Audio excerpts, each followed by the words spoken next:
A plotted point belongs on the graph only if it satisfies the equation. Welcome to the infinite reed map. Here, watching Wren the heron step carefully through the shallows, we can see exactly how numbers take physical shape in the world. Our mission today is to understand that the graph of an equation in two variables is the set of all its solutions plotted in the coordinate plane. We will test a point, build the graph from sample solutions, reject a non-solution, and explain the whole solution set. Look at these reed axes. Does the point 2, 3 satisfy the equation x plus y equals 5? We can check by substitution. We substitute x equals 2 and y equals 3 into the equation. Next, we compute the addition. 2 plus 3 equals 5. Because the statement is true, the point is a solution. Yes, the point 2, 3 is a solution to x plus y equals 5. Now, let's find 3 solutions to x plus y equals 5 and use them to graph the equation. This table is built by choosing a value for x and solving for y. Examples include 0, 5, 2, 3, and 5, 0. Plot the points on our axes. Then, draw the line through them.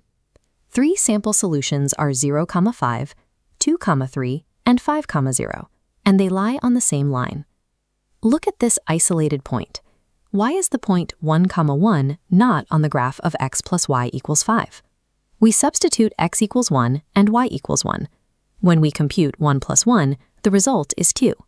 Because 2 is not 5, the point is not a solution and should stay off the graph. The point 1, 1 is not on the graph because it does not satisfy the equation. We used 3 specific sample stones to find our path. But why does plotting only 3 solution points not mean the equation has only 3 solutions? Look at this line as it extends into the distance. A line contains infinitely many points. Each point on the line gives one ordered pair that makes the equation true. The graph represents the entire set of solutions, not just the sample points that were first calculated. Here are the results. Yes, the point 2, 3 is a solution to x plus y equals 5. 3 sample solutions are 0, 5, 2, 3, and 5, 0, and they lie on the same line. The point 1, 1 is not on the graph because it does not satisfy the equation. The graph represents the entire set of solutions, not just the sample points that were first calculated. The point 2, 3 is on the graph because 2 plus 3 equals 5.